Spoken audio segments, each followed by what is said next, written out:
Like we did with the Hallberg Rassie, we want to give you guys a tour before we do any refitting, before we do anything to the boat, so you can kind of really see a before and after. Last time on Abandoned Comfort. The day is finally here. Let's get her all stripped down. Pull her down. This is actually the first time I'm seeing it. It's pretty beautiful.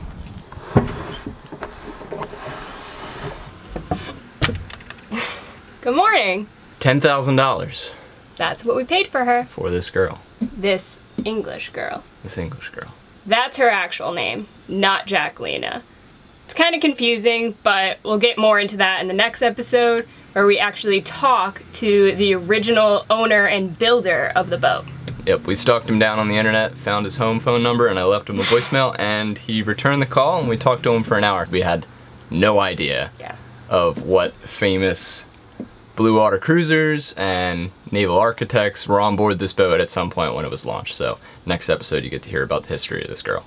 But for this one, we're talking about money, in case you couldn't tell. Usually when we're talking like this with the camera, it's usually about money or minimalism or just pursuing happiness over money. So I had a really fun time averaging the 115 guesses that we had roughly on our episode when we told you about us buying this boat. We had you guys guess what we paid for Lucy, and the average number, including the people that guessed $1, because there was a lot. And free. And there was a couple people that guessed free, and if we got this boat for free, yeah, we're pretty damn lucky, but not that lucky. Yeah. So the average number that you guys guessed was close to $28,000. So we got it for 10. I think we did pretty good. Yeah, I think we did pretty good. So if there's anything to take away from our series, is that you can find old, high-quality sailboats at an affordable price. It just takes a little digging, a little creativity, and a little patience, but there's definitely deals to be made. These are depreciable assets, so just wait a little bit and you'll find a deal. Yeah, it'll come along eventually.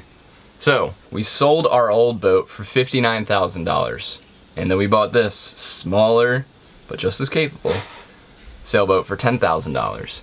We sold our first boat after only seeing one of our dream destinations. So our story is a little convoluted now, and it's all over the place, but it's honest.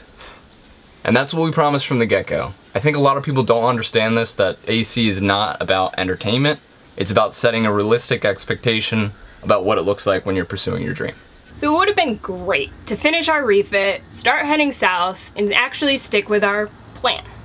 Honestly, if all we cared about was the growth of our YouTube series, we would have just done that. We would have said, shut up about your values and just keep going south, because that's great for the series. It's an easy to understand story, but like we said, we're being transparent. We're showing how it actually looks. We're not romanticizing this. So our story is going to be a little all over the place. If we want to inspire others to become shoestring sailors like us, or just minimalists, we want a boat that reflects that. So us wanting to go fully renewable and realizing that we have no use for 35 feet of living space were the true deciding factors. Now, with regard to long-term financial implications with us in a smaller boat, we want to be able to continue to produce YouTube episodes regardless of the economic environment. And if anyone is in tune with the economy over the past decade, we've done nothing but go up. So what happens when things go down? Ryan goes really into depth if you want to look at this, and he does it on one of our blog posts. Yeah, and it's called There's a Recession Coming. Kind of clickbaity, I know. But if you enjoy a rational conversation and dialogue about our current Goldilocks economy, I'll link it down below. Back to the boat cost. We paid $10K for this girl. We are calculating about $25K to refit her.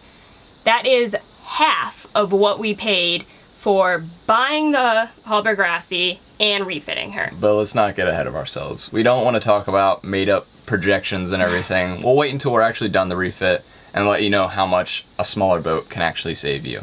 So we did all of the surveying again on this boat. The first time, our surveying skills were pretty much not there. There was none. There was none. That was pure dumb luck that we got that boat. But we knew that Hallberg Rassies were incredible boats. This one, however, there were a lot of other things that came into the picture. Number one being, this is the only Falmouth cutter that has teak decks. Yeah. And that was a big no at first. We were like, no way are we tearing up another teak deck and putting down anything else. I'm not doing this again. No deck work. So, 3 cheers for no deck work because this deck has never been sanded. The teak decks are 3 times as thick as the old Hallberg Grassy was. So, no deck work. The other thing was the spruce mast. Yeah. We were a little hesitant with that because it seems like it's antiquated technology. We even went to a salvage yard and looked at getting the spruce mast replaced. With an aluminum mast. With an aluminum mast. Yeah. And we got the cost to be around 10? I don't remember. No, $600. And we might do that. I don't know. One of my concerns is, and if anybody knows this and has actual experience with a wooden mast, please let us know. I think that the wooden mast might help with stability because it has all of that weight coming down on the center.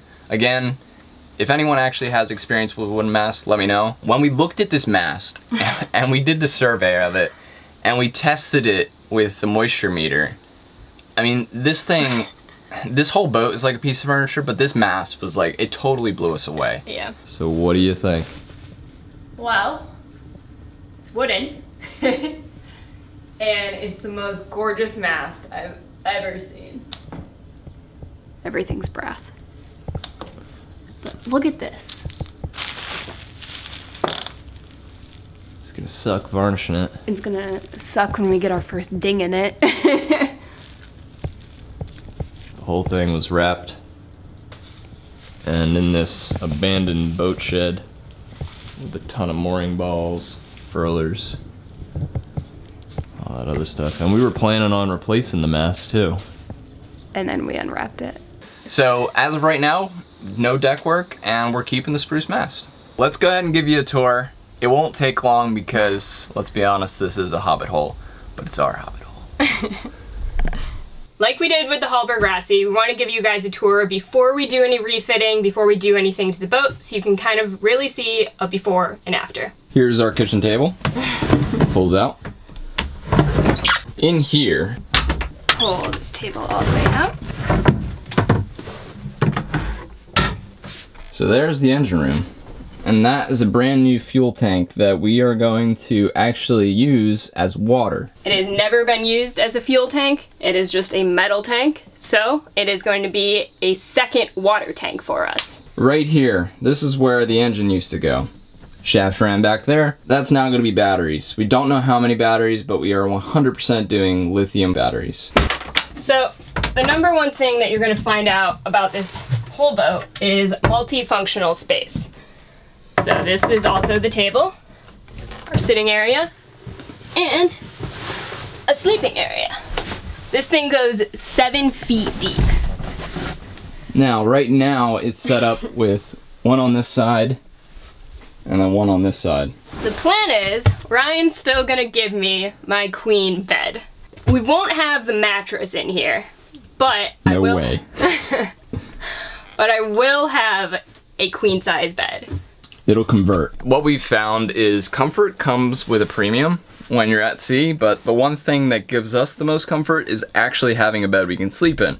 So what we've found is laying athwartships actually is a lot more comfortable for us, because when you're rolling around, if your body is laying longitudinal with the boat, you're gonna roll with the boat. But if you're laying athwartships, it's just gonna be like this. You're not sliding anywhere. So that's our theory. That's why we love to do bed conversions in a boat, because that is the cheapest way of getting comfort, we think, on board.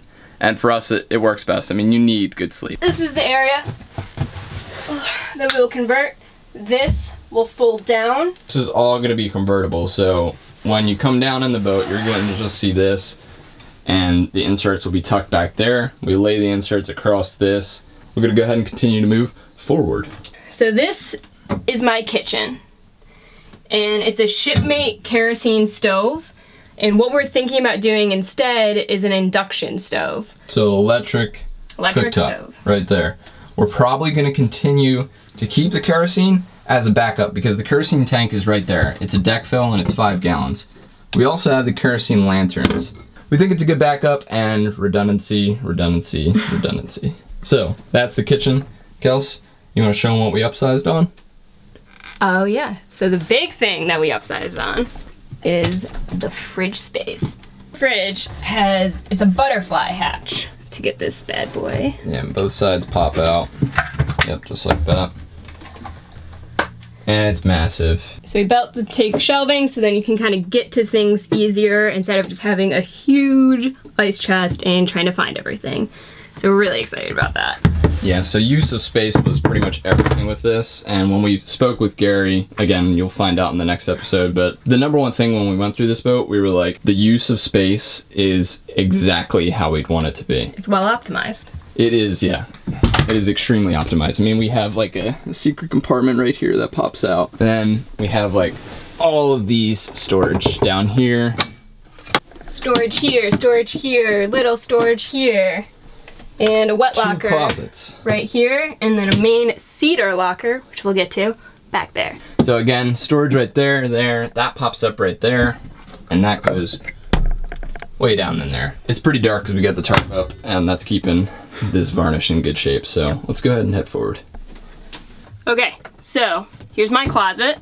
Once again, no, this is gonna be our shared closet. I will share this time.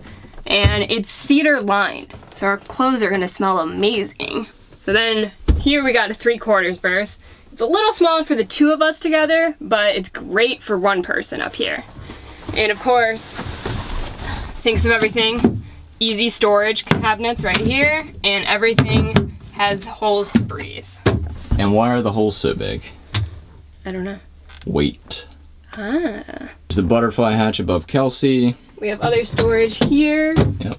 And here. And then you might be asking what this is. Or where the head is. Well, it is right here. There it is. So it's not terrible. Like a little privacy curtain. But the main thing that we're doing back here is we are getting rid of this head and putting in a composting head. We wanted to do this on Old Lucy. We are absolutely doing it on this new boat. We're probably gonna keep the toilet seat though. Yeah, that varnished toilet seat.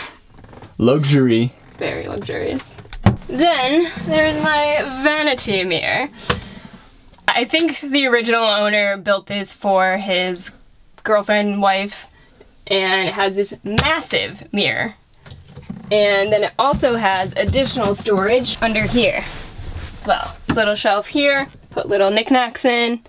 And underneath Ryan, there is also a brass bar for drying towels or whatever there may be. And then again, you have the shelving behind you that runs all along pretty much the entire boat. Yeah. Okay, so there's a huge engine here, and it's really cramping up our space here. It takes up a lot of living room. Just a little, like my whole kitchen. Yeah.